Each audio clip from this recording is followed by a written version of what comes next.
எண்ணெய் கொதிக்கிறதுக்குள்ளே போட்டியா வச்ச அவசரம். எண்ணெய் சூடாயிடுச்சின்னு நினச்சேன்.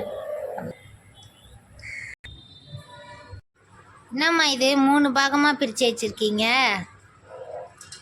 இது ப்ரெட்டு பஜ்ஜி, அதனால இது உனக்கு தனியாக ப்ரெட்டு உனக்கு பிடிக்கும்னு சொன்னல, ப்ரெட்டு பஜ்ஜி உனக்கு செஞ்சுட்டேன். அப்புறம் இது வந்து ஜமுனாக்கா வீட்டுக்கு, இது கௌசல ராயாவுக்கும் நம்மளுக்கும் 3 மொத்தம். ஓகே.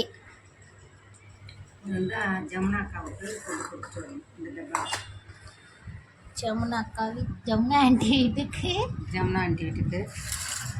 இது நம்மளுக்கும் அவசர ராயாவுக்கும். இது என் செல்லத்துக்கு பிடிக்கும்னு ப்ரெட்டு ஒன்றே ஒன்று வச்சேன். அவ்வளோ ப்ரெட் இருக்குது, எதுக்கு அப்படி இது பண்ணி? இவ்வளோ ப்ரெட் இருக்குது, எதுக்கு இதை எடுத்து நீ கொண்டாந்து கொடுத்துருந்தீங்கன்னா ப்ரெட்டு பஜ்ஜி செஞ்சுருப்பேன்ல. நான் ஒன்றே ஒன்று போதுன்ட்டு செஞ்சேன். வாழைக்காய் பஜ்ஜி பிள்ளைக்கு பிடிக்குமே, சரி ப்ரெட்டும் பிடிக்குமேன்ட்டு பார்த்தேன். சரி நாளைக்கு ப்ரெட்டு பஜ்ஜி செஞ்சேன். சரி ஓகே.